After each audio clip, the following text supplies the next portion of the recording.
Liberals celebrate their first anniversary with Mark Carney in charge as they prepare to show Canadians the books. This is Now You Know. I'm Rob Snow. All the news you need to know. This is Now You Know with Rob Snow on News Radio. I have a question. Who's ready? Who's ready? Who's ready to stand up for Canada with me?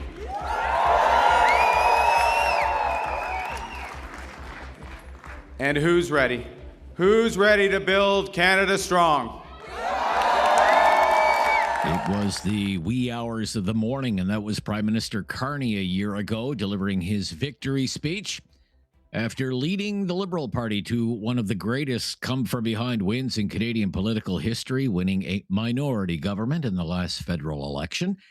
And now, a year later, having turned the minority government into a majority, the Carney Liberals are about to reveal what they're willing to share about the state of the government's finances. Today is mini budget day in Ottawa. It's the first ever spring economic update. This used to happen in the fall until Prime Minister Carney came along and changed the budget cycle.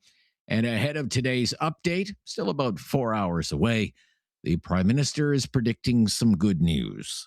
We have some revenue improvements. We have some revenue improvements. But you will see, and the Minister of Finance will go through in detail, and I would encourage to go through the annexes and look at the spending, that we're on top of the spending. We're delivering on our spending commitments, and that's what's necessary in this environment. One last thing. This country and Canadians have made sacrifices over the years and decisions made over the years.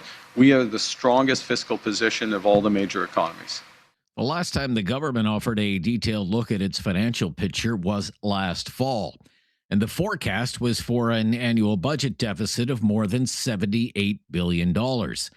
It's expected today's deficit number will be lower than that because government revenues have been higher, thanks in large part to stronger energy prices, although the Prime Minister believes it's because of savvy management. Could you elaborate a little bit about why the deficit is said to be less than was projected? Because we're good fiscal managers. Thanks. And that's not like the Minister of Finance, myself, the government, the cabinet. We focus on the numbers, and we were determined to get spending down with a lot of very difficult. My colleagues have participated in some of these decisions, difficult decisions. You can't do everything at the same time. The Minister of National Defence is here, and we have a need to build up and to secure Canada. So we're making decisions in order to create room for that. We're making decisions. The question earlier about affordability, you will see that the decisions we make, a very large number of them, proportion of them, are to address the affordability challenges that Canadians are facing today. But in order for the numbers to be better, you have to be on top of them, and we're on top of them. But the Conservatives say the Carney Liberals are anything but on top of the numbers. Party leader Pierre Poilievre sparred with the press gallery, who wanted to know what he would do to balance the budget. Well, let's figure out how big the mess the Liberals is, how big a mess the Liberals have made, and then I can tell you how long it will take me to clean it up. My concern is that this is my favorite trick question when we talk about in the middle of a term, how long it will take me to clean up the Liberal mess, because the election could be in 2 or 3 years. The mess could be much bigger than it is right now. And then you'll say 2 years ago you said you could get rid of the deficit at a certain time, and now it's going to take you even longer. Let's figure out how badly Mark Carney messes up the books before we announce how long it will take for Conservatives to clean it up.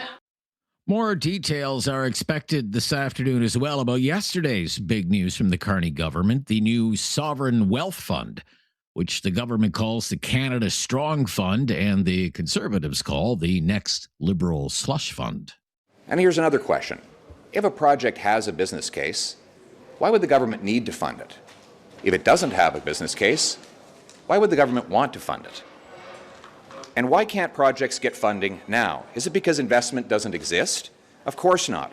There's $1 trillion of investment from Canada, now invested outside of Canada, according to Royal Bank. In fact, Statistics Canada reported in Q3 of last year that trusteed Canadian pension funds held $1.33 trillion in foreign assets. That is, a majority of Canadian pension funds are now invested outside of Canada.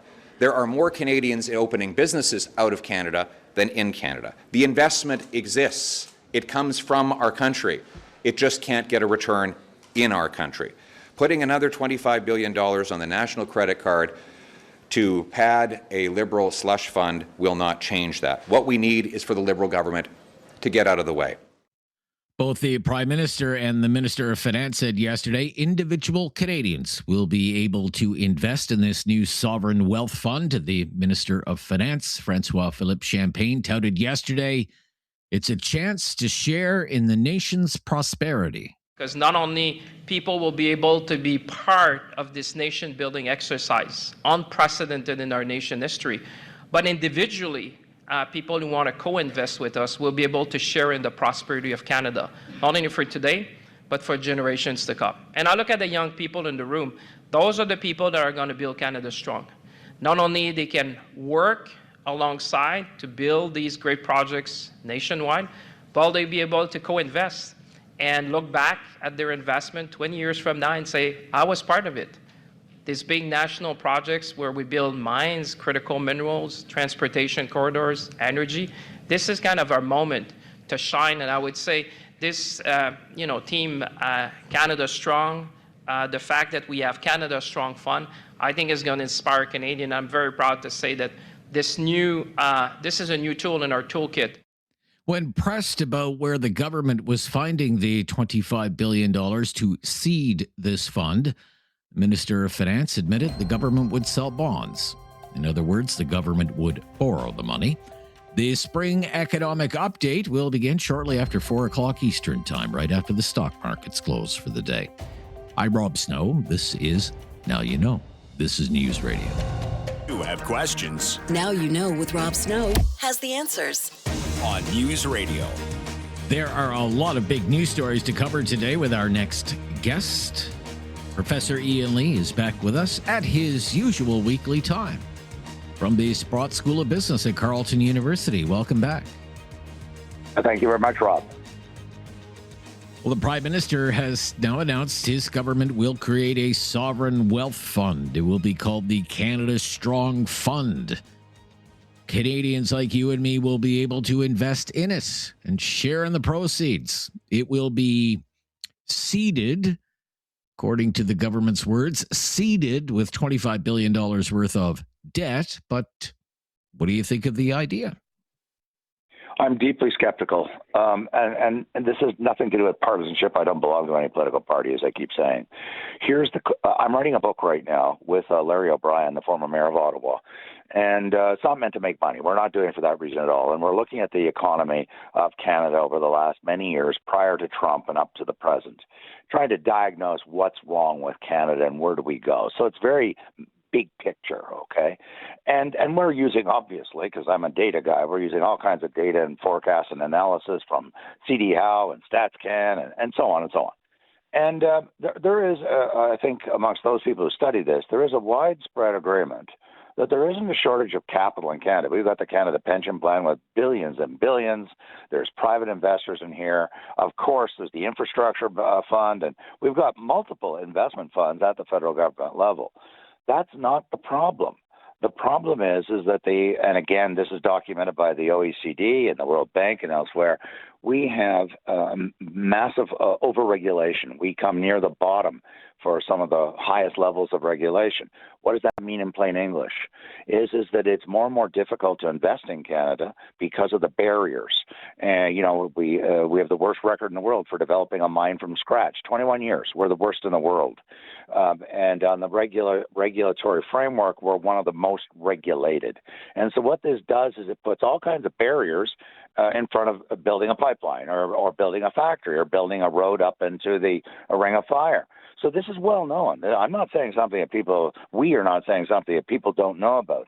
In fact, there's endless op-eds now about why can't we build anything? Why can't we create anything? And we're arguing in the book that the problem is, and by the way, a couple of CEOs have said this just in the last 7 days, the fundamental problem is the red tape and the multiple jurisdictions and the long delays in getting something approved. So what I'm saying and arguing is that this proposal yesterday or today is a misdiagnosis of the problem. They're saying that the problem is a lack of money. And what the record is showing, and this is StatsCan data and OECD data and IMF data, is that we have created multiple bureaucratic legal barriers. I mean, it became very acute in the last 10 years under Trudeau. The no pipeline bill, the tanker ban bill, and there were lots and lots of restrictions put on the development of any kind of infrastructure, on natural resources, on oil, on gas. We know that. He said there was no business case to export LNG at the very moment that the Americans and Joe Biden were exporting record amounts to the Germans and other countries.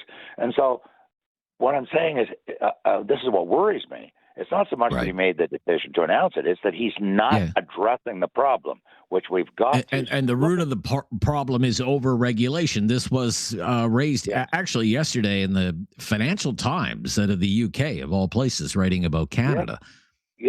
Quote, Canada's leading industry groups say Prime Minister Mark Carney's effort to cut red tape is floundering, costing the country billions more in trade losses than U.S. President Donald Trump's tariffs. Forestry, oil and gas, car industry representatives told the FT, Financial Times, they are frustrated at the pace of regulatory reform that is central to Carney's efforts to insulate Canada from Trump's devastating U.S. trade war. So what you're saying is we don't need another pool of capital. We have lots of pools of capital, and you've listed them. What we need is to get at the heart of the problem, which is over-regulation. Over-regulation. So your listeners don't think I'm putting it all into Carney. It's not just Carney.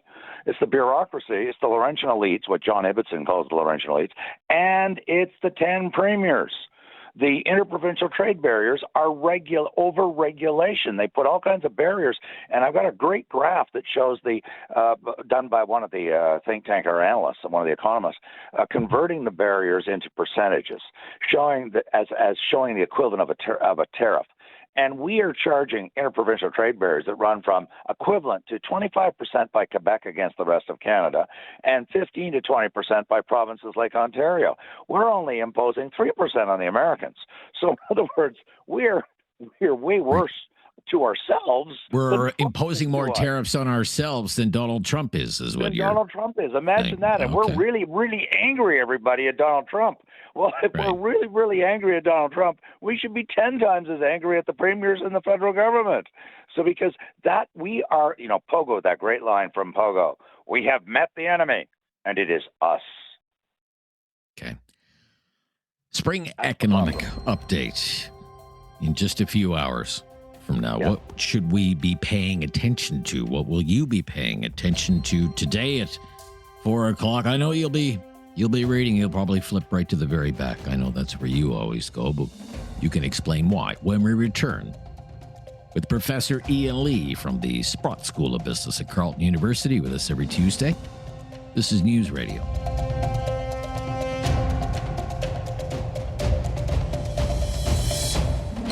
No question goes unasked or unanswered. Now You Know with Rob Snow returns on News Radio.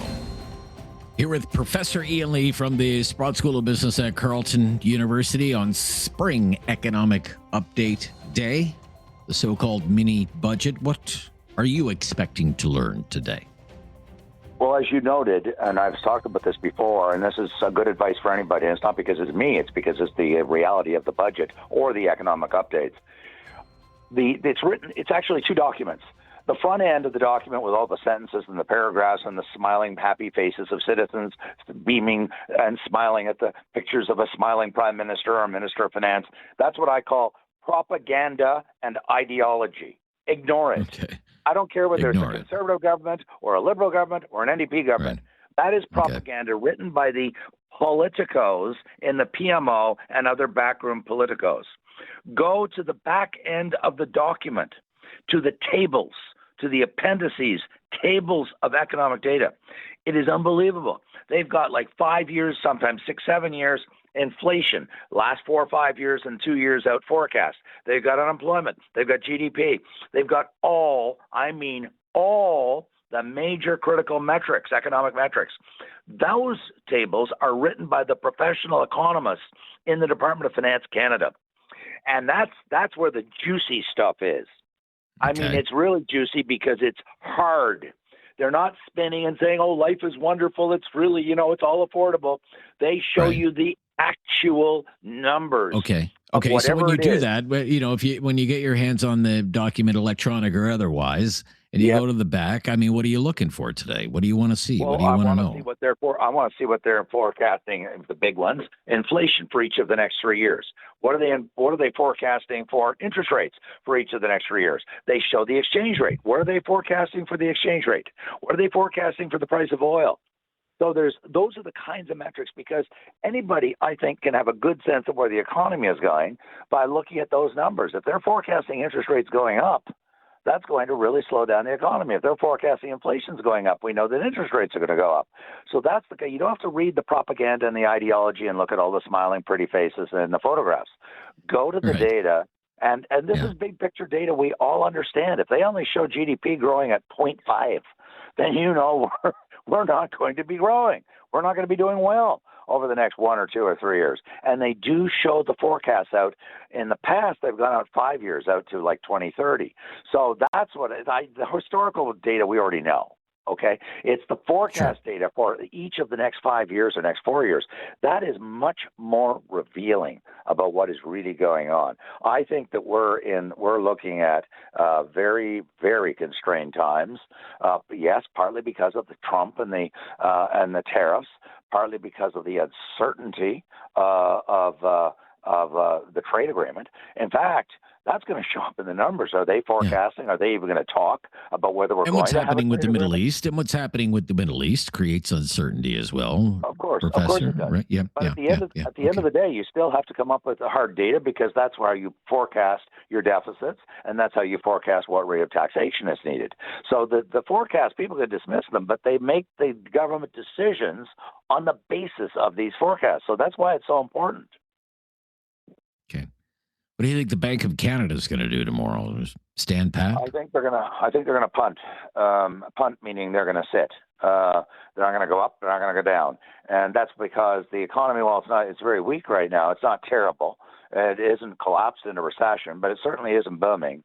So I think that what they'll do is wait for more clarity about the uncertainty in the Middle East, for example, because that affects oil prices, and that affects the revenue flowing in, and of course, and that will affect inflation. That will affect inflation, which is the Bank of Canada's job to control inflation. So right? I think, Rob, that they will sit on it, because they can remember every 60 days or so they get another chance to revisit their decision. So if they think that they erred too cautiously the last time, well, they can pick it up the next time. And they could move in the interim as well if they wanted to, I suppose. Yes, they can. Okay. Yes, they can. Yeah. Thank you.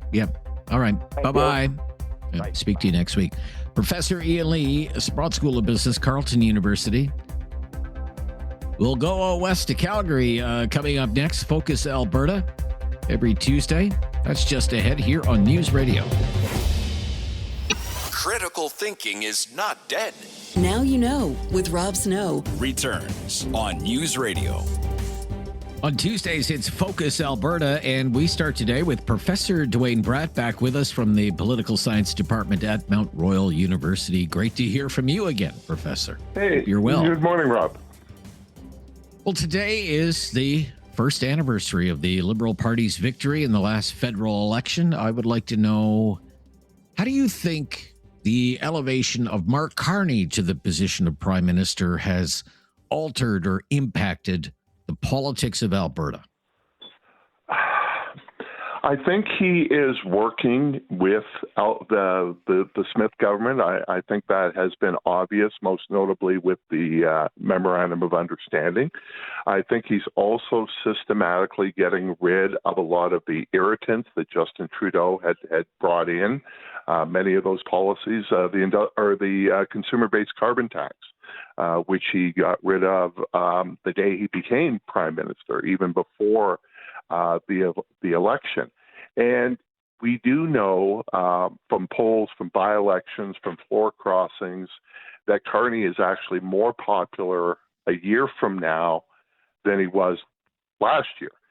And that extends to Alberta. At the same time, and this is where I think the irony kicks in, we're in the middle of a separation debate in this province that will most likely culminate with a referendum on October 19th. Now, I would argue that much of that built up because of Justin Trudeau, but Carney was not able to stop the process.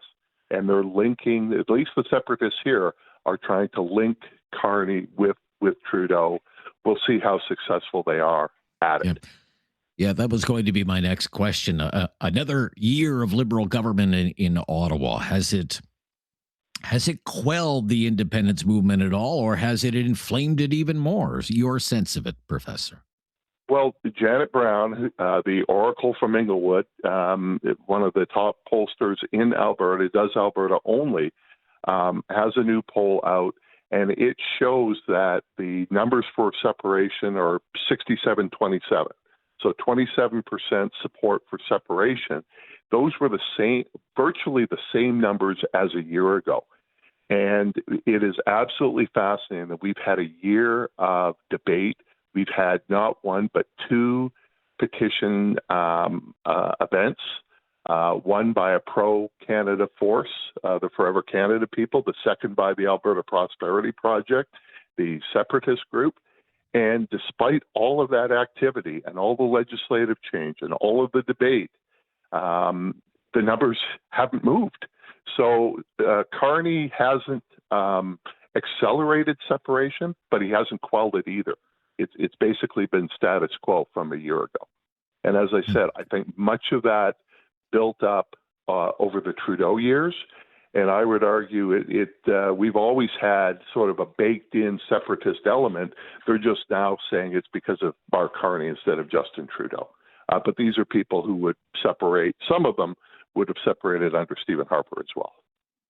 Okay. I want to ask you something else because this is so interesting. Yesterday's announcement about the creation of a Canadian sovereign wealth fund. Now, a well-known and similar example might be Alberta's Heritage Savings Trust Fund, the Heritage Fund. Yeah. So if the federal government, say, wanted to learn anything from the Heritage Fund, maybe learn from some of the mistakes, if there were any mistakes made with the Heritage Fund, what do you think it might want to keep in mind, Professor? Well, I mean, they're so completely different. I mean, the Heritage Trust Fund was created by former Premier Peter Lougheed in the mid-1970s, and it was based on non-renewable resource revenue. In the mid-70s, Alberta was running multiple surpluses. Money was flowing in. And Lougheed realized that was not always going to continue. Eventually, the oil would be gone. So he created a savings plan to put money aside for when that eventuality happened. And then that fund would also be used to make investments in Alberta, but also in the rest of Canada, in a sense of sharing the wealth and making investments outside of Canada to make sure it was well diversified. So the origins of the Heritage Trust Fund made a lot of sense. But then in the mid-1980s, when the price of oil plummeted, the Alberta government started pulling all of the interest out of the Heritage Fund and put it into general revenue. And that meant that the growth of the fund pretty much ended in 1986. You're not going to grow a fund if you keep pulling out the interest over and over and over again. Think about your RSP. So I would say that is the biggest mistake that the Heritage Fund made. Periodically, governments have reinvested money into the fund, but by 2022, the fund was relatively the same as what it was in 1986. Now, the Smith government has stopped that practice, and they have kept the interest in that fund. We'll see if that is sustainable because governments get greedy. Now, that is probably the biggest mistake, but the other big difference here is I don't know where the money is coming from for this Canadian Sovereign Wealth Fund, because it's not like they have this dedicated resource stream like they did in Alberta that created this. My sense is that they're actually borrowing money to create a wealth fund and use that money for investments inside of Canada. Now, given that the government of Canada has the best credit rating in the country, you might be able to make that argument, but it's not quite the same thing as using a savings fund like Norway or Qatar or the Emirates or Alberta or Alaska have done. Yeah, really interesting. Thank you so much for today, Professor. Always great to hear from you. Thank you. We'll speak soon. Okay, you're welcome, Rob. Yeah, bye-bye. Duane Bratt, Mount Royal University. More on this Sovereign Wealth Fund and industrial-sized carbon taxes with my friend Kris Sims just ahead. Alberta Director, Canadian Taxpayers Federation. I'm Rob Snow. This is News Radio. Now you know with Rob Snow continues on News Radio. It's Focus Alberta. Always pleased to speak with my very good friend from the Canadian Taxpayers Federation, where she is the Alberta Director, Kris Sims. How are you? I'm wonderful, Rob. It's actually warming up here in Lethbridge. Looks like it's about 14 degrees out. You'll take it? I will. We had snow on the ground yesterday, so yeah, I'll take it. Well, I hear you. You know, where I am in the Gatineau Hills, the snow just disappeared from my property last week, and now we have a burn ban in effect. Like, we've gone from one extreme to the other. So I guess it's going to be that kind of spring, summer. But let's get into some of the hot issues here, Kris. Sovereign Wealth Fund, the Canada Strong Fund. What do you think when you hear that? What goes through your mind? Well, what annoyed me, Rob, is that I think that this is deliberate wordplay. Because anyone who's covered fiscal issues or the business world, money, when you hear Sovereign Wealth Fund, I don't know about you, but I think about Norway. Norway has got trillions, in plural, trillions of US dollars stashed away in their Sovereign Wealth Fund. So when you hear that, you're like, oh, that sounds amazing. But the catch here in Canada is that it's debt. Like, Carney's going to borrow $25 billion, add more to the debt, courtesy of us taxpayers, in order to, what, set up a new form of a slush fund for corporate welfare? Like, this is the opposite of a sovereign wealth fund. And using that term, I think, is just deliberately misleading by the government. I'm super concerned about this. Okay, but they keep saying it's about nation-building projects, and we know there's a big push on. The Prime Minister signed an MOU with Alberta. One of the central things there is hopefully someday there could be a pipeline, say, from northern Alberta to, well, who knows where in British Columbia. Is it the north coast of British Columbia? Is it the south coast of British Columbia? But to British Columbia, what if a fund like this advances a project like that? What would you think? It's still a bad waste of money. So let's use Kinder Morgan's pipeline as a perfect example. So back a long time ago, before the Trudeau government came into power, we had private companies, oil and gas companies, investment companies, you name it, private companies saying, here's my money. We are going to build stuff, including things like pipelines in Canada. Then Trudeau came in, and they started throwing in all these regulations and roadblocks and foot dragging to the point where, as Ian Lee or Dan McTagg or any of the smart men that you talk to says, it created this culture of fear for investment. Like, no business in their right mind would be like, I'm going to leave my wallet on Canada's park bench. That's fine. They're not putting their money here. And so what happened with Kinder Morgan, if people remember, that's a pipeline that runs from Edmonton through the Rockies across BC out to a refinery in Burnaby. The company itself was like, here, we're going to twin our own property, build another one right next to it, and spend around $8 billion. But, I mean, who cares? Because it was their money. The Trudeau government screwed up that process so much, choked that process so much that the company walked away. The government, us, we taxpayers, had to take the thing over. $35 billion, Rob. Yeah. So yeah, it's years just behind it's schedule. a cautionary tale. Like, and Okay, I'm so worried, Rob, that the combination of the so-called wealth fund and the major projects office is just going to be used as cover to use taxpayers' money on stuff that should be privately funded. I see. Okay. What do you think is the holdup right now on Alberta and Ottawa coming to some kind of deal on industrial carbon pricing? I really hope that it is Alberta Premier Danielle Smith digging her high heels into the ground and saying, no, we already have a tier program here. Like, sure, Taxpayers Federation's opposed to it, but we have it set at this rate, no more. Because right now, she's risking splitting from, I would argue, the grassroots intention of Western Canada. Places like Saskatchewan and Alberta who want no carbon taxes. None.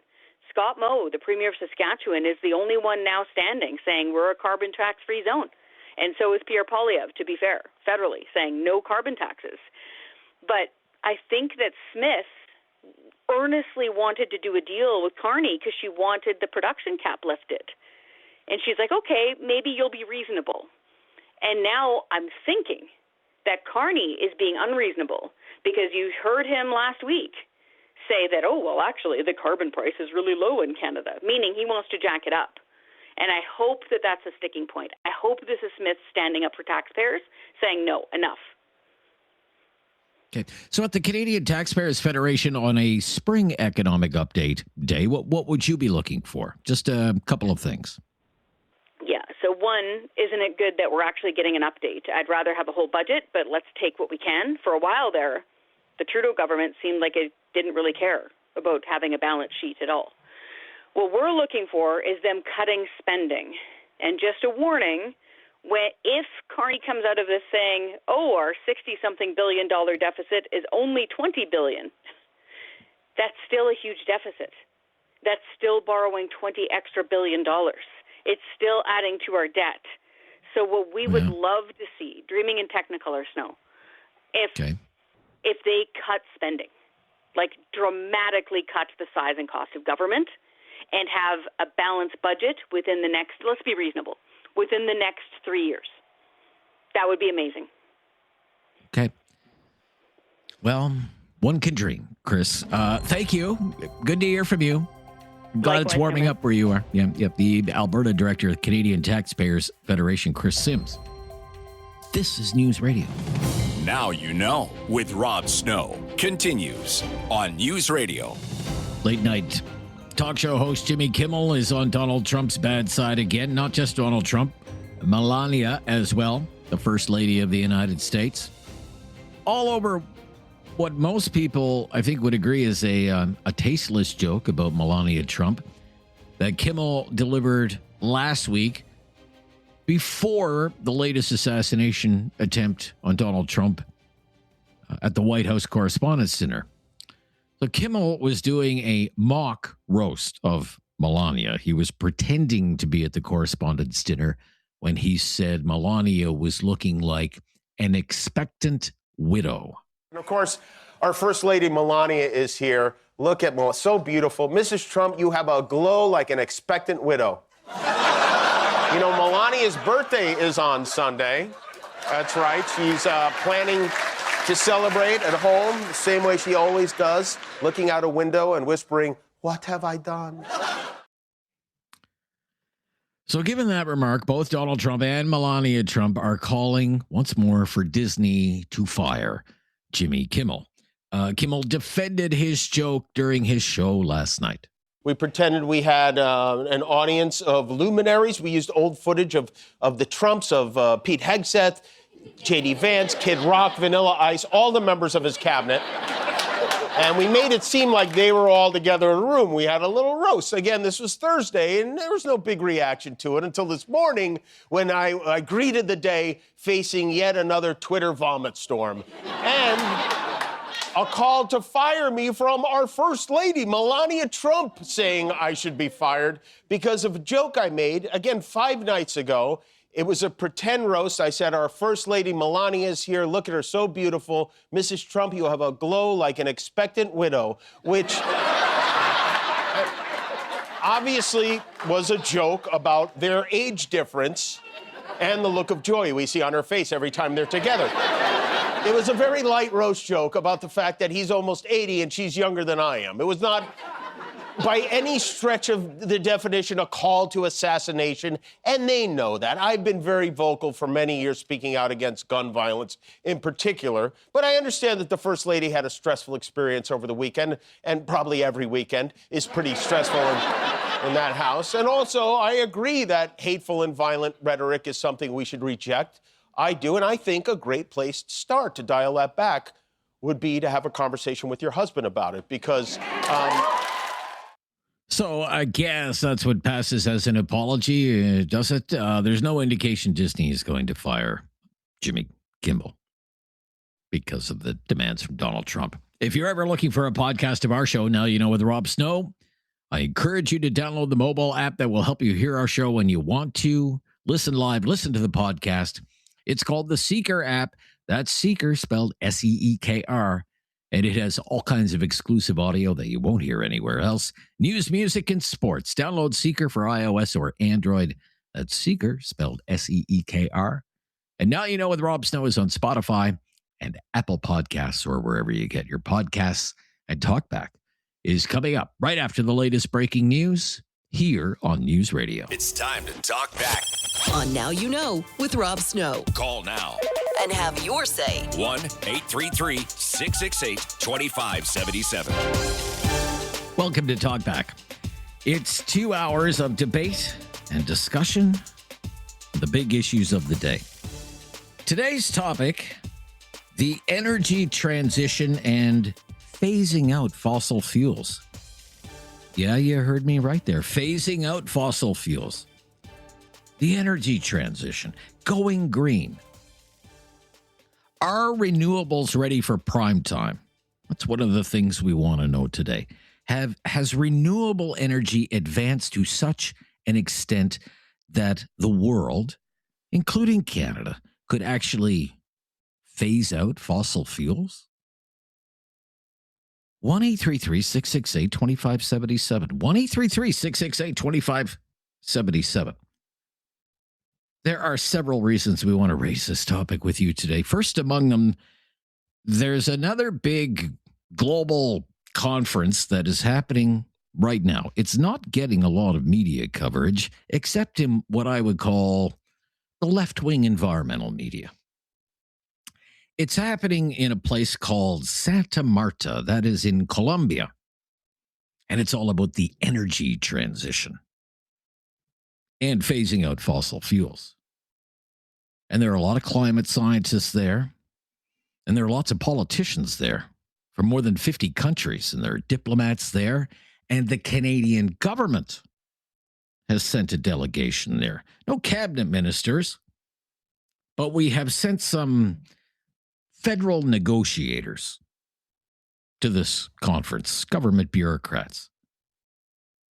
And we are, according to some of the news reports, the country with the most oil and gas that is attending this global climate conference. And the goal of this conference, according to the organizers, is to come up with a roadmap to phase out fossil fuels and embrace and accelerate the energy transition to renewables. And again, we've sent a delegation. People from our government are at this conference on phasing out fossil fuels, winding down fossil fuels, going green.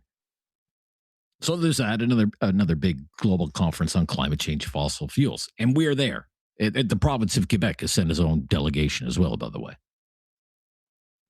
Another reason we wanted to raise this topic with you today and get your thoughts on it is because in some news reports and in some opinion pieces that have been in the news media in recent weeks, an argument is being made that this global energy shock because of the war in the Middle East, this global energy shock that we are all experiencing, that we are all dealing with, it presents an opportunity. No, we are being told, not an opportunity to expand the production of our own oil and gas resources as a way to shield us from this global volatility, but rather to recognize that despite our abundance of these resources, we should actually rethink our energy strategy, pivot away from oil and gas, and instead make massive investments in renewable energy, like wind power, like solar power, hydropower, even nuclear power seems to be getting a passing grade these days, but not oil and gas. Think, everyone, electrification. Phasing out fossil fuels, accelerating electrification. For example, the executive director of the International Energy Agency, the IEA, recently told a news outlet that fossil fuels have, quote, reached the point of no return, and that countries are rethinking their energy mix because of the global instability in the energy market, in the fossil fuel energy market, and he is predicting the big winner will be renewables. And that is the case that is being made. Read it for yourselves all over the environmental news media, at outlets like The Guardian out of the UK, the National Observer here in Canada. It's this idea that this energy shock is going to be the tipping point. It's going to accelerate the energy transition. And countries all over the world will want to reduce their exposure to fossil fuels, and they will be pouring money into renewables, and they will be embracing electrification. And they are making the case that here in Canada, we are not doing this, and because we're not doing it, we're missing the boat. Instead, we're talking about oil pipelines and building more LNG infrastructure, offshore oil and gas in Newfoundland, fracking for natural gas in Nova Scotia, drilling for gas offshore of Nova Scotia. And some people are making the case, if this is how we're going to view things, we are going to be left behind.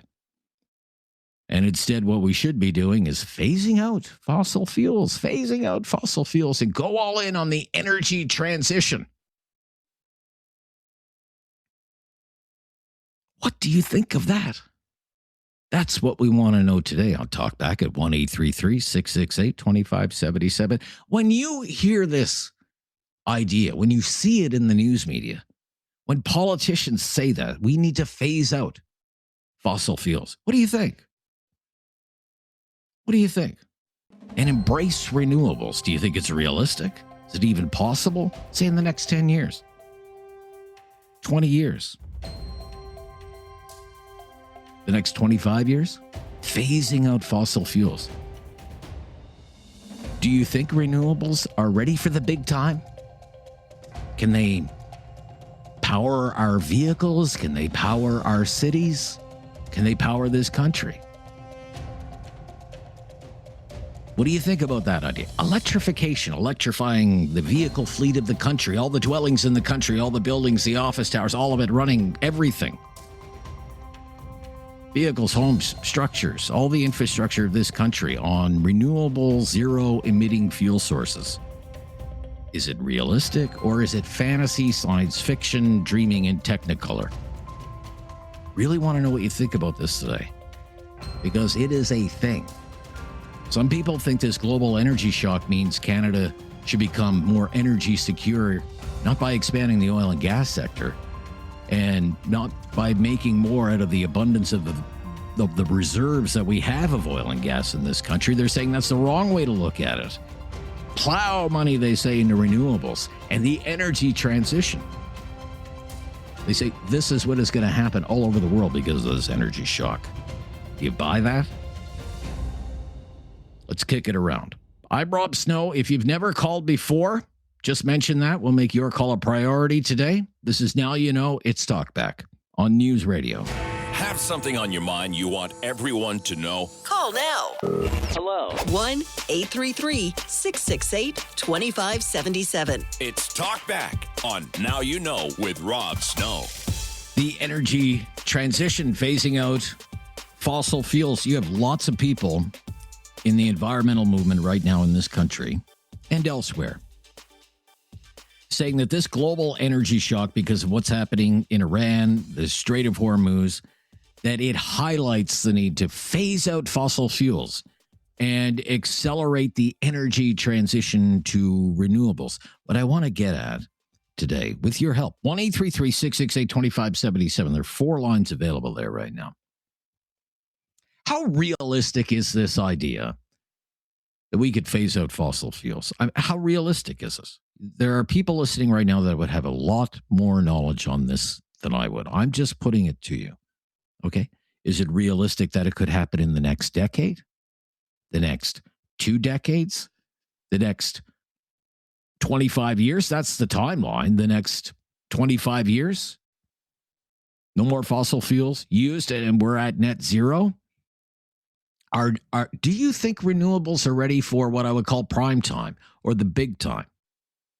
Have advancements been made in renewable energy, wind power, solar power, battery storage, that we could actually rely on renewable energy the same way we rely on fossil fuel energy right now? Is that realistic? Is it dreaming in Technicolor? Is it science fiction? What do you think? 1-833-668-2577.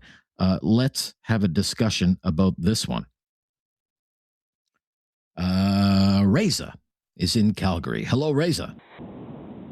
Hi, how are you, Rob? Yeah, I'm good, Reza. Yeah, thank you for calling. What do you think, Reza? Phasing out fossil fuels. Yeah. Why don't we start there? When you hear that, what do you think? We need to phase out fossil fuels. No, I think that's shooting ourselves in the foot. It's a resource, God-given resource. I think we should maximize the profits we can make for the benefit of the country. Eventually, fossil fuels is going to get phased out driven by demand, not the policies, what we do. The problem is the energy demand globally is increasing faster than the renewables that are kind of kicking in right now. Look at China. They're building everything. Still, they can keep up with the demand. These new data centers are so energy hungry. It doesn't matter what we do, is fossil fuels is going to be around. It's a matter of do you want a piece of that pie or not. And there's a lot of conversation. If those pipelines were made, we could have made so much money right now rather than cutting back. I think we should go all in and really get ahead of this game. We are one of the best in the world, secure. Okay. What these people are saying, Reza, what these people are saying is, the last time there was a global oil shock in the 70s and 80s, we didn't have the same sort of renewable energy technology that we have now, but we do now. We can do this on an industrial scale. What do you think about that claim? Of course, that's going to go in parallel. It's not going to replace this because the demand is growing faster than the renewable energies that are being developed or they're underdeveloped. I said China is the best example. The world is energy hungry and it's going to get worse till the end of the century. And organically, fossil fuels is going to kind of phase out, but that's going to be driven by demand, not with the current infrastructures we have. And I think if Canada makes a decision to stop selling fossil fuels, we are just going to lose out. I mean, it would be very sad for us. This is a resource. Right. It has an expiry date on it. We better use it. All right. Thank you. Raise up. Yeah, good to hear from you. Grant is up next. Hi, Grant. What do you think, Grant? I think we got to stick with oil for now. I mean, electric diesel is the way to go. Just completely electric's not going to cut it right now as far as technology goes, I think. They don't work very good in the colds. Even electric vehicles still going to have wheel bearings. You need grease. That comes from oil. We have enough here. I don't know why we're so worried about what happens in the Middle East. You're not going to run, and at the same time, you're not going to run a container ship on electricity or an airliner or a locomotive or a cruise ship, we need it, and it's available readily. Okay, so when you hear this, we need to phase out fossil fuels. Like, what do you think? You hear that? They're promoting that right now. It's time to phase out fossil fuels and embrace the energy transition, which is renewable energy. When you hear that, what do you think? Are they crazy? The lunacy? I think it's a good idea. I mean, wind power, solar power, and all that stuff. But where do you get the electricity to charge all these electrical vehicles? You need some kind of power plant to charge all that stuff. And it's dangerous. I mean, one of these electrical vehicles catches on fire, they can't put it out. Yeah, and those sorts of fires are on the rise. They're making the claim, and again, I'm going to read you multiple reports about this. Claims are being made. Renewables are ready for prime time now. Maybe they haven't been in the past, but the advancements are such and the cost is such that it's actually less expensive for renewable energy, say, versus fossil fuel energy. What do you think about that? Well, I guess I'll believe it when I see it, but you believe it when you see it. Okay. Yeah, I'm happy with. You don't buy it. No, not completely. No. No. Okay. That's all I want to know. Yeah. Thank you. 1-833-668-2577. I just want to find out what people think about this. This is a huge conference. We've sent people there from our own government. The Quebec government has sent people there. And put this roadmap in place. 25 years from now, we have to fossil fuels have to be phased out. And in the next 5 years, we have to hit peak oil. We can't produce any more oil. And we shouldn't be having any new fossil fuel infrastructure right now. That's what they're promoting right now. This week at this conference, where our bureaucrats are. Because it's renewables time. It's prime time for renewables. What do you think about that? On Talkback on News Radio. Have something on your mind you want everyone to know? Call now. Hello. 1-833-668-2577. It's Talkback on Now You Know with Rob Snow. Does the global energy shock highlight the need to phase out fossil fuels and accelerate the transition to renewables? That's what many in the environmental movement are saying these days. But is it realistic to phase out fossil fuels? Can it happen in the next decade, the next 2 decades, the next 3 decades? Are renewables so advanced now, so inexpensive now that they really are ready for the big time? 1-833-668-2577 to Halifax. Robert is there. Hello, Robert. Yes. I think the answer to your question is a strong yes, and that the increased oil costs right now will be an incentive for more people to agree that climate change is an ultimate threat to humanity and most plants and animals on Earth. And we have to get a hold of it and do as much as possible to prevent the warming of the climate. And to add to this, I think that of the renewable energy sources, solar panels is the one being neglected. I understand that the price of electricity produced by solar panels is greatly diminished, and fields of them are being produced in China and used there. I think that the chief thing that could be done in Canada the fastest is to, especially in the western provinces where there's lots of sunlight, to develop fields of solar panels on those ranches and develop the electrical network with big batteries that are necessary to convert the intermittent solar and wind sources to steady electricity. It requires the big batteries. and not just solar fields. That should be the chief thing. I think that would be even cheaper than gas and oil. And the Wind West project in Nova Scotia is a tremendous project, just wonderful, just what's needed. And the big batteries are already being put in place in Nova Scotia. And so solar. Well, that's a fairly significant proposal. What's the budget for that? I think it's in excess of $50 billion, is it not, sir? Well, that would be better spent than spending that much on gas and oil, which are in a line to destroy the planet. And the useful, once the grid is developed with its big batteries, and it's mostly electric supply, replenishable supply by solar and wind, then its use needs to be made by not only transportation, which means the electrical vehicles, and the transportation. Okay, we're running short on time. You're a big believer in it, though, the energy transition. Have something on your mind you want everyone to know? Call now. Hello. 1-833-668-2577. It's Talkback on Now You Know with Rob Snow. Yes, it is. The energy transition. How long have we been hearing about this? The energy transition, phasing out fossil fuels, embracing renewables. That is on the comeback in the last week or so in certain segments of the news media. But is it realistic to think we can phase out fossil fuels? Is it realistic? Is it dreaming in Technicolor? Could it happen in the next decade? Could it happen in the next 2 decades, the next 3 decades?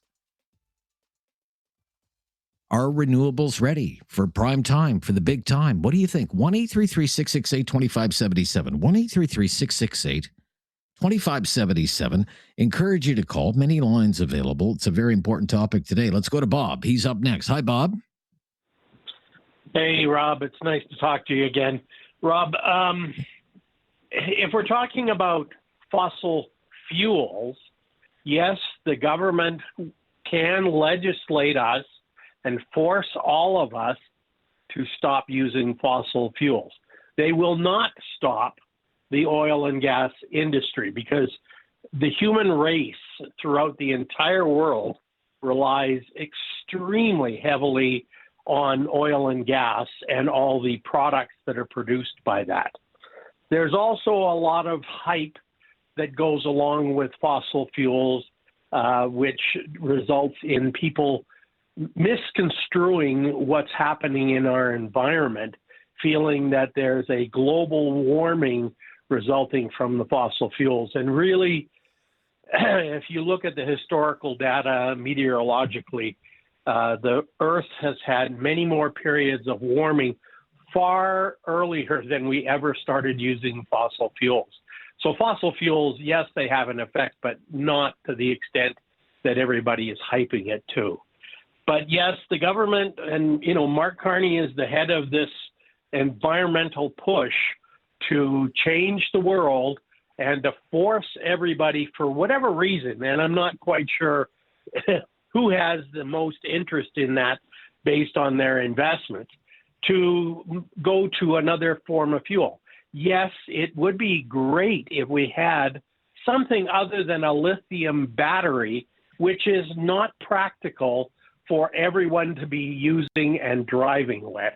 But another form of energy would be great, like hydrogen or nuclear or something like that. That would be wonderful. But we don't have that technology today. Maybe in 25 years, yes, but not until then. Not until then. Okay. Very, very interesting.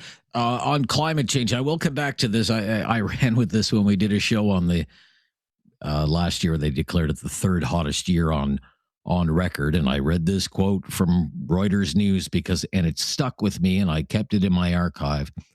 The long-established consensus among the world scientists is that climate change is real, mostly caused by humans and getting worse. Its main cause is greenhouse gas emissions from burning fossil fuels like coal, oil, and gas, which trap heat in the atmosphere. But you don't believe that, Bob? Absolutely. If you look at how much China uses coal, they have an effect. If you look at how much India uses coal, it has an effect. If you compare that to the amount of fossil fuels that's used in Canada, it's negligible. So we have to be a little bit realistic. And yes, there's articles everywhere. There's scientific, quote unquote, proof that there is change in our environment because of human race. And that is true. Humans have had an effect, and so does every cow out there that produces methane. And yes, because there's more cows, there's more humans, and et cetera, et cetera. But that's not the point. The point is, and the question that you were asking, is it possible to force us into not using fossil fuels? And absolutely, we can be legislated against using fossil fuels and forced to use whatever that's not technology. That's not the case that's being made. The case is being made that because of the instability that has resulted from this global energy shock, that countries will decide we've had enough of this, the price shocks because of the situation in the Middle East and the Strait of Hormuz, and we'd be better off and we'd be more secure if we embraced renewables. Well, okay. So if you look at countries like Saudi Arabia, who is the number one producer of oil and gas in the world, and everybody knows that. And if you look at Canada, who's the number 3 producer of oil and gas in the world, and the fact that we are only tapping probably 20% of the oil and gas available in Canada, the question is, why are we not using it more? Why are other countries not coming to Canada? And it's because our legislative governments over the past decade have fought against us selling our natural gas and our oil. And that's because of legislation that was done, not because of a lack of need. People have been convinced that the fossil fuel industry is bad. And the fossil fuel industry is not bad. And thank you, Bob. I'm going to run, Bob. I'm going to run. I've been generous with the time. Danny is up next. Hi, Danny. You hear this, Danny? You're going to phase out fossil fuels, embrace renewables. What do you think about that? Does it sound realistic to you? From my point, I don't see this realistic at all. Not at all? Not at all. So I'll put it that way, like an energy and fossil fuel. What are we talking about? All the coals, gas, and oil industries. Yeah, but coal, oil, natural gas, yes. Yeah, and it's environment problem. What we are hearing lately is it's a global problem. It's not a Canada problem. It's a global environment issue. So what currently, like 30 to 40% energy is being produced through the coal. So give and take, like you start replacing the most polluted item from the fossil fuel and slowly go towards the energy efficient and like renewable energy. So you got 8 billion people across the world to feed the energy. Plus you got AI industries coming into play. They have more complex data center. They need crazy lots amount of energy. Crazy amount of energy. You're right. Yeah. So it's not realistic. So do you think the demand is such, as you mentioned, 8 billion people on the planet, growing demand because of AI data centers, that it is kind of a fantasy right now, unrealistic? Yes. That we could phase out fossil fuels? You would say? I would say that's correct. Right. Thank you, Danny. 1-833-668-2577. A lot of doubters right now. If you're among them, maybe you're the big believer in the energy transition. Love to hear from you. That's the minority opinion so far today, but it's an opinion. And that's what we do on Talkback. Gather your opinions. This is News Radio. Have something on your mind you want everyone to know? Call now. Hello. 1-833-668-2577. It's Talkback on Now You Know with Rob Snow. Phasing out fossil fuels, just how realistic is that? Phasing out fossil fuels, embracing the energy transition, accelerating the energy transition, massive amounts of investments into renewables, but are they ready for the big time? That's one of the questions that we're asking today. here on Talkback with Rob is in southern Alberta. Hello, Rob. Thanks for calling, Rob. How are you today? Yeah, very good, Rob. Thank you. What's your opinion, please? You ever heard of the word farmway analogy? Yeah, you're breaking up, Rob. I can barely hear you. Can you hear me now? Yeah, not very well. Let's move along. Yeah, Rob, wait till you get a few more bars on the phone, Rob, and we'll come back to you, okay? Let's go to Cole Harbour, Nova Scotia. Eric is there. Hello, Eric. Hey, Rob, how you doing? Good. Yeah, I'm very good. Good topic today. Listen, I think the biggest thing with CO2 is the carcinogenic particulates and air quality that causes a lot of respiratory problems. Now, if you want to take a look at it, this comes from Dr. William Happer from, I think it's Princeton, Dr. Curtis from the Georgia Technology Institute. CO2 makes up very little of the hothouse gases. Then, if you want to look back in the records, which a lot of people like to go back to, there was more CO2 in the last glacial period in the air than there is right now, and that was quite a while ago. Now, to say that all the weather anomalies and everything is caused by man, that's wrong. Is there some contribution? Yeah, right in the air quality. But because of our technology, it's quite possible that we could have an earlier onset of ice age than we've had before, right? Eric, very interesting everything you're saying. Hang on. But if I could, hang on. It's not the Eric and Cole Harbour show. Okay. It's not the Eric and Cole Harbour show. What the case that's being made here is not even so much about climate change, but rather around economic security and being more energy secure because of the instability that's happened in the Middle East and the price shock and the impact that it has on the economy. And that we would be more shielded from that, not by expand. I'm not saying I believe this, but this is the case that's being made.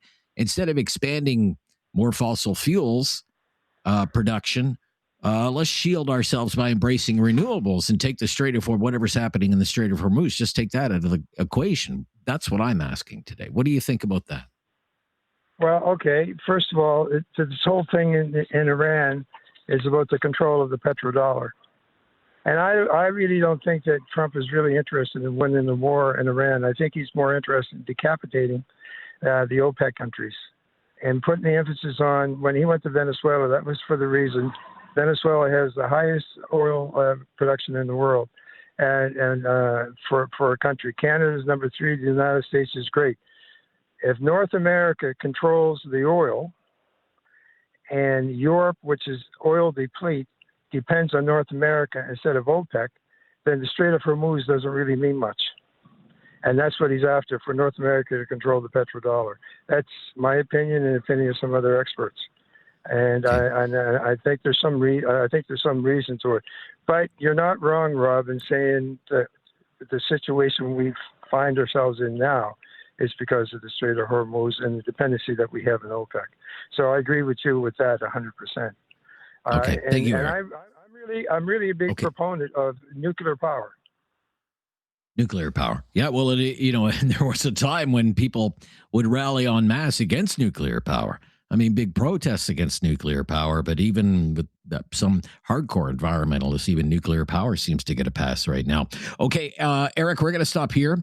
Walter and Didsbury, you just hang on the line, and we'll be right to your call at 1-833-668-2577. Phasing out fossil fuels, the energy transition, renewables. This is the case that's being made. These are not your grandfather's renewables. Great advancements have been made. They can be deployed on an industrial scale now, and they're cheaper than they've ever been before. But do you buy it? This is News Radio. Have something on your mind you want everyone to know? Call now. Hello. 1-833-668-2577. It's Talkback on Now You Know with Rob Snow. Accelerating the transition, the energy transition to renewable energy away from fossil fuels. How realistic is that? Walter is in Didsbury. Thank you for calling Didsbury, Alberta. Walter? Hello, are you there? Yeah, I'm right here, Can you hear Walter. Hear you just fine. Yeah, Okay. hear you just fine. Thank you very much. Thank you very much. Yeah, the subject you're talking about is huge. It's just mind-boggling when you start to think about how vast this is, right? But my short answer is that it's never going to go away. It's not feasible.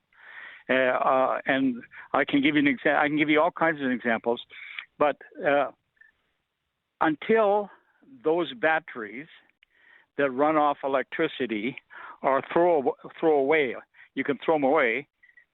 You're not going to go to electricity, because if you buy an electric car today and that car the battery breaks down, you almost throw your car away. It's so expensive to replace those batteries.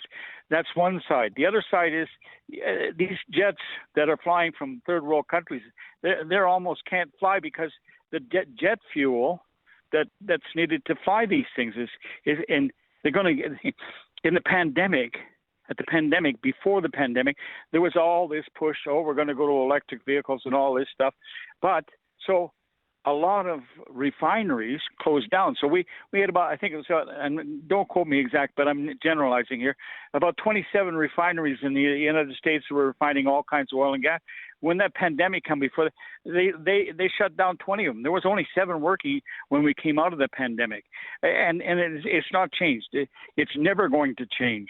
The stuff that goes into plastics and roads and it's just. But if I could, I'd like to key in on something that you mentioned, because what I've been reading in some of these items is, and this used to be the knock against wind power and solar power, and maybe it still is, in your opinion. Well, okay, it's intermittent power. It's not base load power the way a nuclear power plant would be, for example, or a hydroelectric plant would be.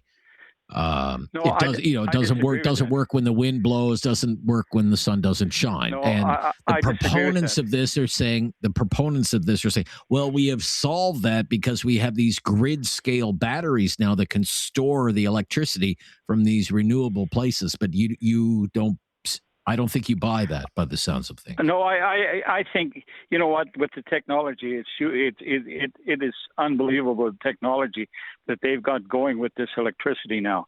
And you got wind power, solar power, all that kind of. It's great. The problem is it's more expensive to run this electricity than it is to turn around and go with the oil and gas. It's just not feasible price-wise to go with electricity, because and like I said, as soon as these batteries become disposable and you throw them away and then just slap another one in there for maybe $200 or something, then you got a shot at it. But you got no realistic stuff there. I wanted to show you something else. In January of this year, you can check this out. In January this year, 2026, in Venezuela, they discovered a world's hugest deposit of lithium. If you understand lithium goes into the phones, the cars, the computers. It goes into everything, right? Everything. And China was producing 60% of it, had control of 60% of it. Well, as soon as Trump found out that big deposit, and there was other stuff there, cobalt, a whole bunch of stuff that was discovered in he surrounded the country with his navy and just took it. And once he was in there and he got that lithium, which is, and I say within the next 5 years, that's going to be the biggest. I'm not familiar with that. But I appreciate what you're saying, sir. I'm not familiar with that. I want to kind of stay focused on this. We are being pitched here that now is the time to accelerate the energy transition and phase out fossil fuels. Renewables, their time has come. Fossil fuels are yesterday's technology. What do you think? It's time to talk back. On Now You Know with Rob Snow. Call now And have your say. 1-833-668-2577. Welcome to hour number 2 of Talkback. I'm Rob Snow. Great to be with you today. The energy transition, phasing out fossil fuels. You have a lot of people in the environmental movement saying because of the global energy shock that has happened as a result of the war in the Middle East, We need to accelerate the phase out of fossil fuels and instead embrace the energy transition into renewables. But what we're asking today is, do you think that's realistic, that we could phase out fossil fuels in the next decade, the next 2 decades, the next 25 years, 3 decades? The claim is made. Renewables are ready for the big time now. There have been major advancements in technology, and they're cheaper than ever. What do you think? 1-833-668-2577. 1-833-668-2577. We have 4 lines available, and we'd love to know your opinion. Let's try and connect with Rob in Southern Alberta again. Hello, Rob. Yeah. Anyways, I guess our genuine talent. But anyways, yeah, I got the window open and I'm talking to, so maybe we got some cell power. Anyways, you ever heard the words farm boy analogy? I like that last caller, what he was saying. There was a lot of truth to that. And we're never going to do away with oil and gas and whatever and all the rest of the stuff and whatever. And I don't know where to go. And we better look up to AI because I think it's going to change a lot of things for the better. And all right, I don't know what else. I'm babbling here, but there's a lot of these vehicles on the road. If you change the rear ends in them and put a higher speed rear end, for all they're doing, they're not pulling or something. If they're pulling, you go to all these dealers. And last I looked, when I looked out the window, there's no Walmart 2 blocks away or A&W 1 block away or no gas station where I live a half a block away. So for these guys in the dealerships to talk about it, and as far as this electric thing, until you start getting these electric vehicles, and I'm not totally against them, because bring the Chinese ones in and maybe we can get the price of all these other vehicles down a bit, no matter whether they're a Super Duty or whether they're an ordinary little old first on the scene car or SUV. Right. We got to make some changes, and I'm not against electric, but let the Chinese come in. Bring them in because, like you said, technology. Okay. Go ahead. Right. Okay, I'm just saying that's kind of a conversation for another day. We're not really talking about kind of the consumer side of things. We're more talking about like the industrial side of things. Can you run an economy on renewable power and phase out fossil fuels? Well, down Can the you road, power we might the be entire, able to, the electrical fleet and power all of our buildings, all of the homes and all of the office towers, all the commercial buildings? I mean, is this feasible? Gas. Yeah, no, it's pretty hard to do away with natural gas.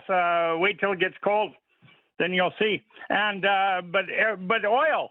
And I mean, it's not just used like people think, just for in the vehicles. I mean, you got to make the girls with their makeup and whatever, and all the other things. Right. Okay. But, oh no, I'm agreeing with. You don't think fossil fuels will entirely disappear? Because I mentioned there's one of the reasons I want to get up. Thank you, Rob, in Southern Ontario. We have government bureaucrats from Canada right now who are attending a conference in Colombia where they are in on talks coming up with a roadmap to phase out fossil fuels. The whole theme of this conference with 53 countries is the energy transition and phasing out fossil fuels. Now, they haven't come up with a definitive timeline for when all of this is supposed to happen and when the fossil fuel age is to officially come to an end, but they have borrowed some of the timelines from the International Energy Agency and the IPCC, which I'm sure some of you are familiar with, the big UN climate change panel. And what they have suggested in the past is you halt all new fossil fuel projects now. And think about everything that we're talking about in this country. These delegates are talking about now no new pipelines, no new LNG facilities, certainly no oil refineries, nothing like that. No fracking, no new offshore exploration, no new drilling, none of it. All of that should stop right now in the name of the energy transition. Coal as a fuel needs to be gone between the years 2030, which is just 4 years from now, and 2040, which is 14 years from now. No more burning coal, has to stop. No later than the next 14 years. Preferably in the next 4 years. peak oil, which I have been hearing, I'm in my 50s now, since I was a child, peak oil has to be 2030. So in 4 years from now, we have to hit peak oil production. We can't be expanding oil production. It has to peak 4 years from now. And then by the year 2035, oil production has to start falling fast. And then 15 years after that, by the year 2050, that's it for oil. So we're talking 23 years from now. No more oil. It's over for oil. 23 years from now. But is that realistic? That we are off of oil and we are on to zero emission energy? Is that realistic for you? What do you think? 1-833-668-2577. We are underway with Talkback, hour number 2. Lots of lines available, and I'd love to hear your opinion today. This is News Radio. Have something on your mind you want everyone to know? Call now. Hello. 1-833-668-2577. It's Talkback on Now You Know with Rob Snow. I have to admit, when this war in the Middle East started and the Strait of Hormuz became this massive problem for the global economy, I thought it would be the end of all of this talk about phasing out fossil fuels, embrace the energy transition. But what I thought would happen is people would realize how important hydrocarbons are to the global economy and how the global economy can be severely impacted by large disruptions of oil and gas supplies.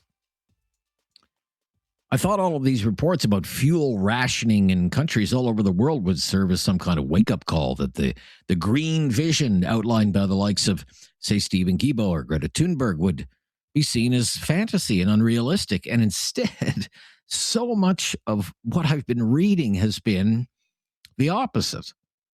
And a lot of people in the environmental movement are saying, hey, this is a wake-up call of another kind. It's going to be this great revelation that true energy security means severing our reliance on fossil fuels, embracing and accelerating the energy transition. We have to move ahead with the drive to electrify, and I mean electrify everything. Vehicle fleets, upgrades to electricity grids, I mean everything.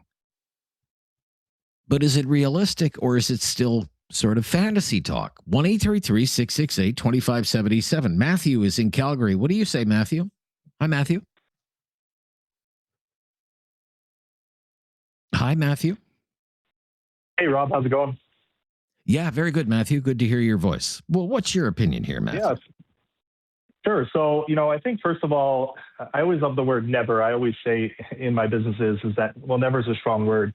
I think the smartest path to renewables isn't abandoning natural resources. Rather, it's, using them wisely to build a bridge towards something better. I don't think, going with a lot of what other people said, we'll ever be at zero oil and gas. But I think, just looking at where technology has come, it would be silly, ludicrously stupid to not take that path forward and use things like nuclear energy, wind, solar.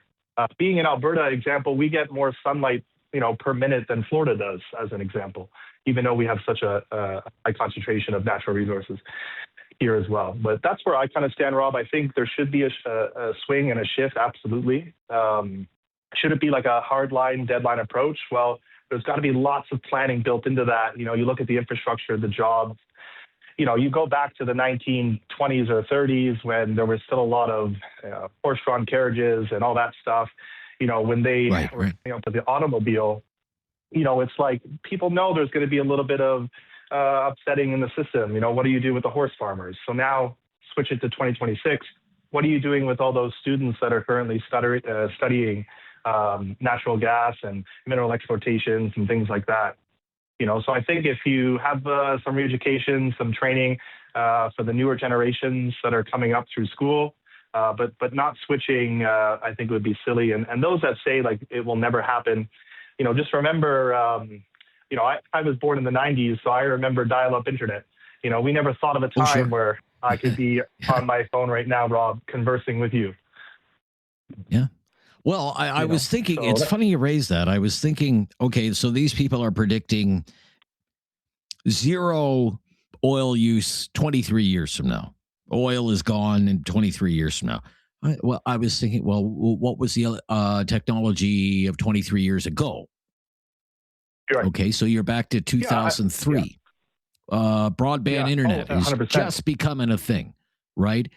The iPhone's Facebook not didn't even even out exist. yet. The iPhone's 4 years away. Everybody's using Blackberries and they're using iPods, and people are still buying Blu-ray players. I have one around here somewhere, Absolutely. a Blu-ray player, right? Absolutely. There's no Facebook, there's no touch screens. Nobody's driving EVs. Nope. That was 23 years ago. Okay, 23 years from now, it's 2050. What's the world look like then? Absolutely. I always say it, and again, being in business, when you come up with your 1 year, your 3 year, your 5 year plan, et cetera, your 10-year plan, I always say that's the land of unicorns and dragons. But I mean, the technology that we could have by 2050 is unpredictable in a sense. I think when managed with intent, natural resources don't compete with renewables. I think they're going to accelerate them. And I think that that's super important. Somebody mentioned air quality earlier on. Obviously, we don't see that smog that LA has or the bigger metropolitan cities being in Canada. You might see a little bit in Toronto and BC and stuff, and even in Calgary, but nothing near towards LA. So I agree with that. But we have tons of space. I think Elon Musk even said that there's a section of Texas, or that they could put solar panels that in theory could power the whole of the United States. When it comes to that type of stuff. So, yeah, it's interesting, Rob, isn't it? I think that we need to definitely move ahead for sure, and I think people need to just look at it and know it's going to be good money well spent. Okay, interesting, because the case is made, and I thank you for your call today, Matthew.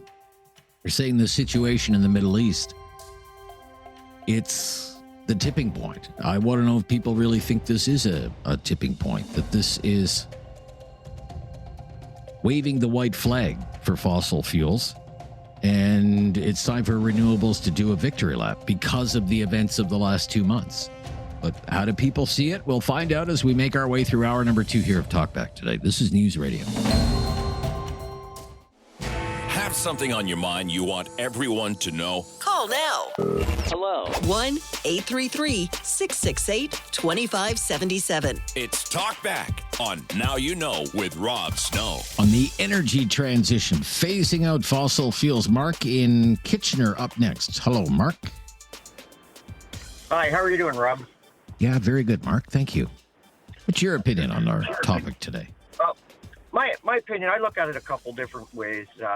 Number one, we don't have the infrastructure in place to, kind of just flip a switch and turn everything into electric. I mean, our energy grid is nowhere near capable of, taking all this power that's going to be required to power all these electric vehicles and whatever else. Everybody would have to double the size of their consumer service coming into their house. That's all fine and dandy. I mean, I'm an electrician. It's great for me, give me tons of work and stuff, right? But we just don't have the infrastructure. And number two, people have to realize that for us to go fossil free without any oil, okay, what are you going to do with your cell phone? There's oil products in there. The interiors of your car, the wheels on your car, the rubber, like everything like that. Almost everything we look at, pharmaceutical industry, has petroleum products in it, right? Mm-hmm. So how are we going to replace that? And you're saying, 23 years they're looking at trying to say this is their crazy goal? I think it's a fantasy. You think it's a fantasy? Yeah, I think it's an unreachable. And again, in what they're 23 years. saying is it's going to be accelerated because of this global instability and the situation in the Middle East. That the governments will not want to put up with this anymore, and that the path to true energy security is through renewables and not being, my words, held hostage to the commodities markets. That's even though we have an abundance of oil and gas here, it's not saving me from high gas prices. I know where you are. I mean, what are you paying for gas? Close to $1.80, right? Yeah, we're close to $1.80 for sure. And you got to remember too, once we hit the demand on electricity costs will increase. Especially with them, if we're not paying a petroleum tax either when we're buying gases and stuff, like that portion of that tax is supposed to go to road maintenance and stuff. Right now, people are getting off lucky, right? So they need to replace that tax revenue. And where do you think that's going to come from? Then they're going to tax, start taxing hydro more, and they're going to increase the rates. So I don't think it's a win-win that way, I have wondered about that. Just this suspension of the excise tax until Labor Day is a $2.4 billion forego of revenue for the government. Exactly. And where are they going to make that up? They got to make that up. Where are they going to make that up? Sure. Yeah, it's a great question. Okay. Thank you, Mark. Yeah, interesting points. Joshua in Calgary. Hello, Joshua. Hey, Rob. Hey, Joshua. Yeah. What's your opinion, Joshua? Well, it's not really a whether or, it's we need all the energy that we can get between AI data centers and the fact that really no human out there is backing off on how much energy they're using, and more are using way more energy every day. So it's not a whether or, we need as much as we can get, and petroleum products are in everything, including what it takes to make renewable energy. So that's just silly. But if you want to do something for the environment, what we have to do is stop consuming, and that's because these people want us to replace everything we have with new stuff. Well, if we replace everything we have with new stuff and we fill the landfills full of old stuff, all we've done is used up a crap load of resources and a crap load of energy to give everybody fancy new stuff. And the whole world of the rich people would love it if we just replaced all our stuff every 5 years. And that's what we're truly looking at. And that's my opinion. It's not a whether or, it's a stop consuming. This is what planned. Is this planned obsolescence for our energy? Well, yeah, is that what right? There's definitely planned obsolescence. We can go into that, where inside cordless drills they put in diodes that crap out after 2 years. So you have to replace it. Where you're saying, well, we're going to need all the energy that we can find from multiple sources, but I'm telling you right now, that's not how they view it. They view it as energy sources have to be wind, solar, hydro, nuclear, but not oil, gas, or coal. Have something on your mind you want everyone to know? Call now. Hello. 1-833-668-2577. It's Talkback on Now You Know with Rob Snow.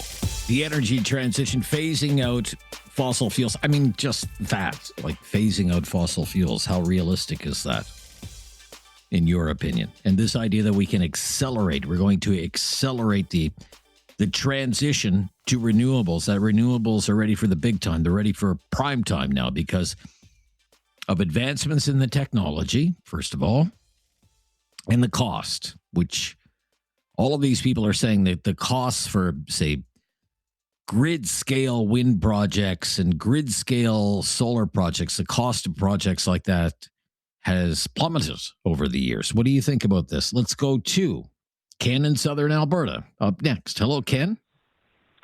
Hey, good afternoon, Rob. Thanks for taking my call. Ken. My pleasure. Hey, I got a few comments, as long as you'll hear me out. I'll hear you out. I think we've achieved peak operating rectal temperature on a brainwashed population. Just the mere scenario of getting rid of oil in 23 years is impossible. Why do you say that? This is lies are no longer a moral category, but a pillar of the state. What we're watching is the removal of money from our pants and put into their pockets on a grand scale. And if somebody thinks that cow farts are buggering up the planet, that is evidence of a brainwashed population. There's a forgotten book written by Alexander Solzhenitsyn, I think it came out in 1973. It's called Gulag Archipelago. We're actually watching that unfold in Canada. Oh, really? Are we? Is Mark Carney building gulags right now? I haven't heard. I haven't seen that anymore. Well, I'm not aware of any construction, but if they're going to move people into tiny towns, and when there's talk of 15-minute cities, that's nothing but a concentration camp. Okay, I wouldn't liken that. Look, we're just talking about energy policy here. We don't need to, invoke the Holocaust. Like, let's get real here. Look, one news item that is getting a lot of play, and thank you for your call. This has been circulated widely in the last few days. Okay, these are comments from a person who is considered to be the world's foremost energy economist. Okay, the top economist at the International Energy Agency. He did an interview with the Guardian news outlet out of the UK, which is left wing, and it's big into covering, quote unquote, the climate crisis. Okay, that's its big beat. Fatih Birol is his name. Let me read a little bit. This came out on Friday. Quote, the oil crisis triggered by the Iran war has changed the fossil fuel industry forever, turning countries away from fossil fuels to secure energy supplies, the world's leading energy economist said. The executive director of the International Energy Agency, the IEA, also said that despite pressure, the UK should forgo much of its potential North Sea expansion. Maybe he would say the same thing about Canada. Speaking exclusively to The Guardian, he said a key effect of the U.S.-Israel war on Iran was that countries would lose trust in fossil fuels and demand for them would reduce. The perception of risk and reliability will change. Governments will review their energy strategies. There will be a significant boost to renewables and nuclear power and a further shift towards a more electrified future. And this will cut into the main markets for oil. He said there is no going back from this crisis. Quote, this is all over the place. The vase is broken. The damage is done. It will be very difficult to put the pieces back together. This will have permanent consequences for the global energy markets for years to come. Continuing high fossil fuel prices could tempt developing countries to turn to coal, but solar was competitive with coal on cost and is growing faster. Renewables offer a no-regrets alternative, and nuclear power will also likely be increased. Building renewables is an option that nobody has ever regretted. Quote, I don't see any downsides for renewable energy. That was in The Guardian on Friday. Getting a lot of pickup. Neil in Sylvan Lake up next on Talkback. Hello, Neil. Hi, how are you? Yeah, very good, Neil. How are you? Oh, I'm good. No, I just thinking, you know what did you ask everybody that's going to this big conference to get there by electric cars, electric boats, electric planes? Let's see them get there. And if not, add up all the plane fuel and private jets you're going to burn to go to this conference. Oh, as I say, there are lots of people there, lots of climate scientists there, lots of politicians and diplomats, and we've sent a contingent from our very own government there, sir. Negotiators. Yeah, well, get your electric car and go there. Okay. I wonder how long a drive that is to Colombia. Santa Marta, Colombia. Sounds lovely. Well, ask them. Like, really? Right. Okay, but how realistic is it? Absolutely not even feasible. Not even feasible. There's so much stuff made out of oil and gas. It's unbelievable. Look in your vehicle, how much is plastics and everything else. Sure. God, it's just, it's ridiculous. Okay. So this idea that because of the situation, because of the situation in the Middle East, that countries are going to be hesitant to source new supplies of fossil fuels, and instead they'll plow money into renewables. You don't see that as something that's rooted in reality? Fossil fuels are going nowhere. They're going nowhere. Okay. All right. That's not what they're saying, but I am gathering opinions, sir, and I welcome yours, and I thank you for calling. 1-833-668-2577. This is News Radio. Have something on your mind you want everyone to know? Call now. Hello. 1-833-668-2577. It's Talkback on Now You Know with Rob Snow. Where people have been talking back about this idea that we're going to phase out fossil fuels and make a big push into renewable energy. Many in the environmental movement say the global energy shock highlights the need to accelerate the phase out of fossil fuels, accelerate the energy transition. Some call it the just transition into renewables. But what I've been asking is, okay, how realistic is that? How realistic is that 10 years, 20 years, 25 years from now? The world is powered by renewable energy. Fossil fuels are a thing of the past for energy. I mean, there have been many news items in the news media along these lines over the last week or so. This is not the time to expand production of fossil fuels, they cry. In a country like Canada, in fact, the trend is going in exactly the opposite direction. And it's going to be a massive push into renewables. For example, Clean Energy Canada posted this. Headlined, "The scales have truly tipped."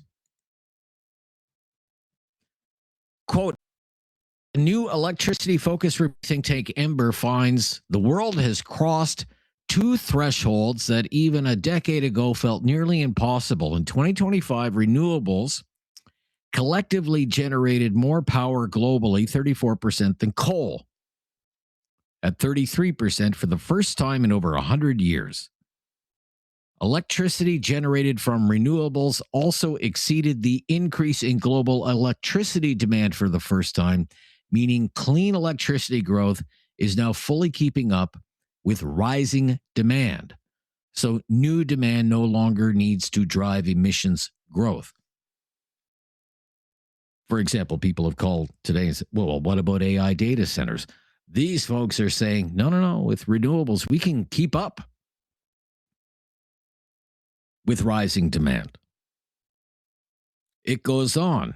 Meanwhile, grid-scale batteries, solar's best companions, have helped turn this weather-affected energy source into an all-day one.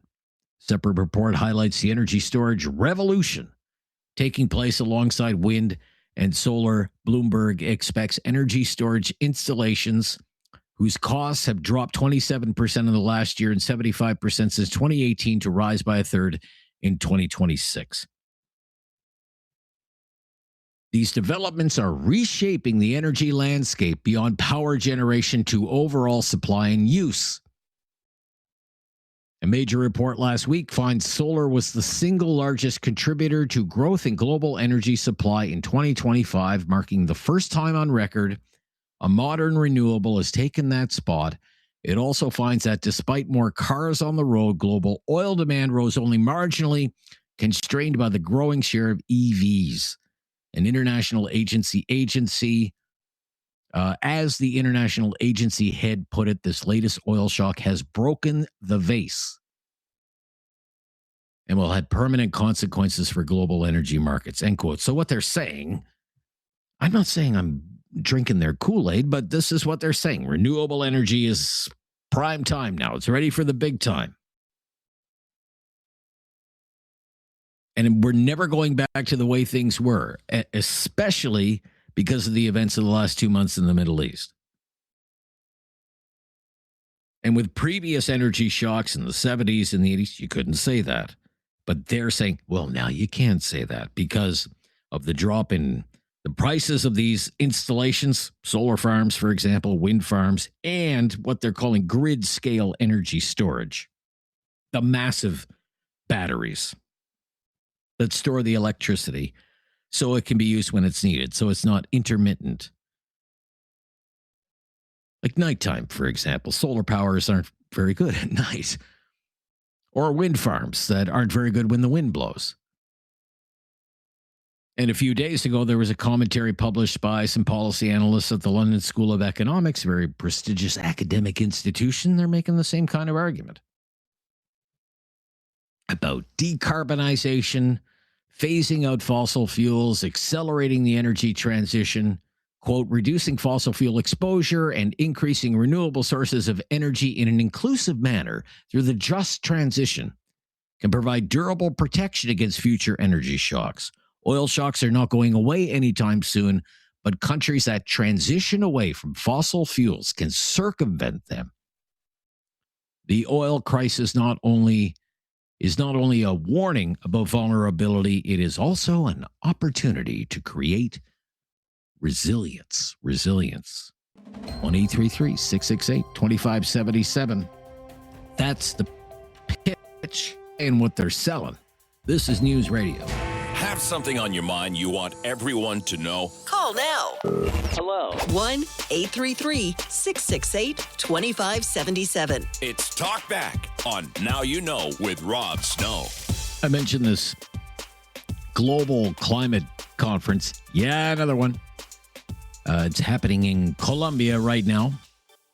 They're talking about this energy transition, phasing out fossil fuels. That's right in the title of the conference, phasing out fossil fuels, drawing the roadmap to the energy transition.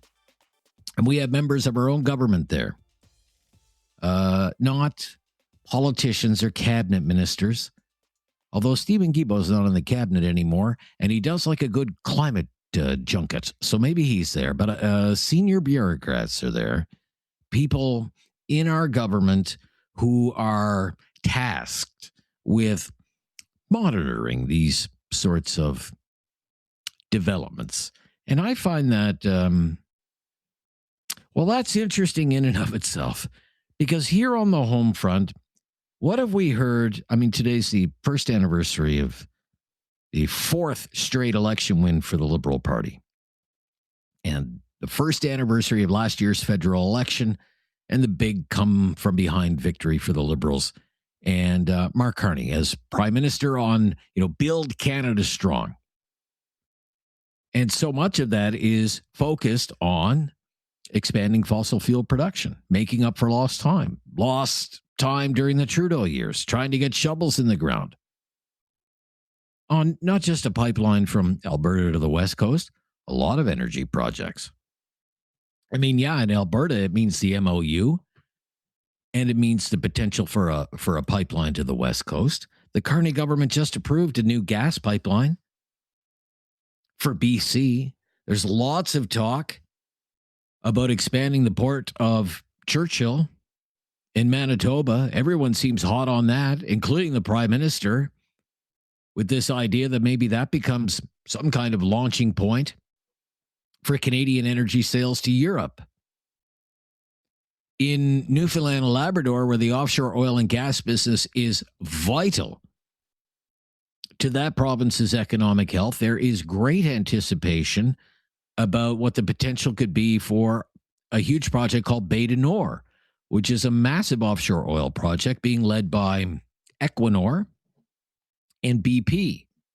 And it's in the news today about another offshore project in Newfoundland that has just had its lifespan extended by 14 years, called White Rose, because the government is letting that project have a higher greenhouse gas emissions cap. Environmentalists aren't too happy about that, but it's going to extend the lifetime of that project by 14 years. And in Nova Scotia, you have a PC government that wants to see big things happen with both offshore and onshore natural gas development. Premier Tim Houston was just in Alberta for meetings with Premier Danielle Smith, and Premier Smith wrote recently in the National Post that Nova Scotia has every potential to be an energy superpower, and here in Alberta, we're ready to help. We know the gas business, and all Nova Scotia needs to do is ask. And that PC government in Nova Scotia was the government that lifted a long-standing moratorium on fracking for gas, which has led to some noisy protests in some Nova Scotia communities where the locals aren't too thrilled with the idea. But the point being, from Alberta to BC, from Newfoundland to Nova Scotia, they're even talking about LNG again in Quebec. You have all kinds of ideas, some ambitious plans.